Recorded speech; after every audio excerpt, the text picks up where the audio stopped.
Hello friends, I hope you are doing well. Friends, recent video में मैंने आपको school के एडमिशन के बारे में बताया था और प्रोसेस के बारे में बताया था कि आपने कब अप्लाई करना है और कैसे अप्लाई करना है। इस वीडियो में मैं आपको वो स्टेप्स बताऊंगा जो आपको एडमिशन ऑफर लेटर मिलने के बाद आपने कौन कौन से वेबसाइट पे अप्लाई करना है और कौन से स्टेप्स को फॉलो करना है। सबसे पहले जब आपको एडमिशन लेटर मिलेगा तो आपने सबसे पहले VFS पे जाके अपॉइंटमेंट देखनी है। अगर आप पाकिस्तान से तो डेफिनेटली आपको यूएई जाना पड़ेगा, क्योंकि पाकिस्तान में फिनलैंड एम्बेसी कॉन्सुलेट अवेलेबल नहीं है VFS, और ना ही VFS फिनलैंड कॉन्सुलेट और एम्बेसी और इस तरह के वीजा जो प्रोसेसिंग होते हैं उसको डील नहीं करता। अगर आप किसी और कंट्री से है तो आप अपने उस पे कंट्री में चेक करें कि फिनलैंड एम्बेसी अवेलेबल है या नहीं। अगर अवेलेबल है तो आपके लिए वेल एंड गुड है और आपका काफी एक्सपेंस सेव हो जाएगा, और ये है कि आपका डिसीजन भी बड़ा क्विक आ सकता है। पाकिस्तानियों के लिए ये इशू है कि उनको यूएई जाना पड़ता है, जो समझ लो कि एक तरह से एक्स्ट्रा एक्सपेंस आता है। लेकिन अगर आपने फिनलैंड आना है तो आपको मजबूरन ये करना होगा। तो गाइस, स्क्रीन रिकॉर्डिंग करके मैं आपको VFS की वेबसाइट का मैं बताऊंगा और आपने किस तरह अप्लाई करना है वो भी मैं आपको बताऊंगा, और साथ ही आपने हेल्थ इंश्योरेंस भी लेनी होगी। एडमिशन ऑफर लेटर मिलने के बाद आपने ये सारे स्टेप्स करने होंगे, और हेल्थ इंश्योरेंस आपने परचेज करनी होगी स्विस केयर, उसका भी मैं आपको लिंक डिस्क्रिप्शन में मेंशन करूंगा। तो जैसे कि मैंने आपको बताया था कि मैं आपको उन स्टेप्स के बारे में बताऊंगा जो आपने फॉलो करने हैं वीजा के लिए। सबसे पहले आते हैं VFS UAE अपॉइंटमेंट, तीसरे आता है UAE वीज़ा। जैसे मैंने आपको बताया था UAE वीज़ा इसके लिए मस्ट होगा। अगर आपकी कंट्री में है तो आपको UAE की जाने की ज़रूरत नहीं है। थर्ड पे आता है हेल्थ इंश्योरेंस, और चौथे पे आता है मिग्री.फी। इस पे जस्ट आपको इन्फॉर्मेशन मिलती है कि आपने कौन कौन से डॉक्यूमेंट साथ रखने हैं अप्लाई करने के लिए और क्या प्रोसीजर है। जहाँ पे आपने अप्लाई करना वो है इंटर फिनलैंड। VFS की वेबसाइट पे जब आप ओपन करेंगे तो आपके पास इस तरह का सरफेस होगा। तो आपने यहाँ पे एक कंट्री सेलेक्ट करनी है जहाँ पे आपने बायोमेट्रिक वेरिफिकेशन के लिए जाना होगा, और किस कंट्री के लिए जा रहे हैं तो आपने उसको सेलेक्ट करना होगा। फॉर एग्जांपल फिनलैंड लिखा, फिनलैंड रेजिडेंट परमिट के लिए आप इसको try me to the website पे जाएंगे। यहाँ पे जाने के बाद आपके पास इस तरह का सरफेस ओपन होगा। बुक नाउ पे क्लिक करेंगे। यहाँ पे आपने आना है बुक नाउ। यहाँ पे आपसे वो लॉगिन इन्फॉर्मेशन मांगेगा। अगर आपके पास आईडी नहीं है तो आपने यहाँ पे आके आईडी क्रिएट कर लेनी है। यहाँ पे आपके पास इस तरह का सरफेस ओपन होगा। इस तीसरे ऑप्शन पे आपने आना है। दोनों ऑप्शन ऑटो डिडक्ट होंगे। ये देखिए सेलेक्ट नहीं हो रहा, ये खुद ही डिडक्ट कर लेता है। थर्ड पे आपने आके क्या करना है, स्टडी वीज़ा के लिए सेलेक्ट करना है। और इस तरह का अगर ऑप्शन आता है तो इसका मतलब ये है कि अभी स्लॉट्स कोई अवेलेबल नहीं है। अगर स्लॉट्स अवेलेबल होते हैं तो यहाँ पे डेट और कैलेंडर की तरह एक ऑप्शन नज़र आएगा। आपने उस पर अपॉइंटमेंट बुक कर लेनी है, फ़ी पे कर देनी है। तो आपके पास ईमेल आईडी पे इनके रिसिप्ट रिसीव हो जाएगी, जो आपने प्रिंट करके VFS वालों को दिखानी होगी अपॉइंटमेंट वाले दिन। फर्स्ट ऑप्शन हो गया। सेकंड ऑप्शन आता है UAE वीज़ा का। UAE का वीज़ा लगवाना है, अप्लाई करवाना है, क्योंकि कोई स्कैम और फेक एजेंट के पास नहीं जाना, क्योंकि अगर टाइम टेकिंग हो गया तो आपका केस पेंडिंग पर चला जाएगा। तो डन बेस पे जो वीज़ा आपको अप्लाई करके देगा आपने उसके पास जाना है।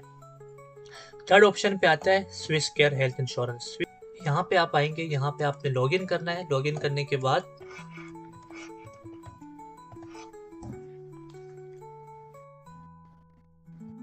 आपने जब लॉगिन कर लिया तो यहाँ पे आता है अप्लाई फॉर इंश्योरेंस। आपने इस पे क्लिक करना है। यहाँ पे आप सेलेक्ट के लिए आपने इंश्योरेंस टाइप कौन सी, स्टूडेंट्स वीजा पे आ रहे हैं तो आपने स्टूडेंट्स पे सेलेक्ट करना है। उसी के साथ डेस्टिनेशन कौन सी, आप फिनलैंड आ रहे हैं तो आपने यहाँ पे फिनलैंड सेलेक्ट करना है। थर्ड पे आते हैं। थर्ड, आपके होम कंट्री पाकिस्तान से है तो आप पाकिस्तान क्लिक करें। अगर आप इंडिया से तो इंडिया सेलेक्ट करें। चौथे पे आते हैं insurance type. 0.54 euro mean 54 cent per day count होता है। आपने अप्लाई करना है। ये इंश्योरेंस 1 साल के लिए होती है। स्टार्ट डेट कौन सी रखनी है आपने? स्टार्ट डेट आपने वो रखनी है जैसे कि आप फिनलैंड आएंगे जब आपका एडमिशन होगा, या फिर आप किसी भी डेट को फिनलैंड आ रहे हैं तो उस डेट की आपने डेट डालनी है। 1 अगस्त 2023 लिखा था, लेकिन अगर तो आप 2025 में आ रहे हैं, 2024 में आ रहे हैं तो आपने स्टार्ट डेट वही रखनी है। फॉर एग्जाम्पल, मैं अगले महीने आ रहा हूँ फिनलैंड तो मैं यहाँ पे 23 नवंबर लिखता हूँ, और साथ ही मैं यहाँ पे इसकी एंड डेट जो है ना वो अगले साल की मैं रखता हूँ, नवंबर की 21 पे मैं आ गया हूँ। ठीक है, ये पूरे साल का मेरा जो एक पैकेज बनता है वो बनता है 196 यूरो .60 का मेरा पूरे साल का एक इंश्योरेंस जो मैंने परचेस करनी है उसकी अमाउंट ये बनती है। आप इन सबको सेलेक्ट करना है और इसी को आपने यहाँ से परचेस करना है। इन तीनों कार्ड के जरिए आप पेमेंट कर सकते हैं ऑनलाइन, जो आपके अमाउंट से डिडक्ट हो जाएगी। कोशिश करें कि जो भी पेमेंट ट्रांजैक्शन आप करें वो अपने अकाउंट से ही करें। जो आपने स्टेटमेंट शो करानी होगी VFS में, उसी से ही आपने इसकी पेमेंट करनी है। अब आते हैं चौथे प्लेटफॉर्म्स पे।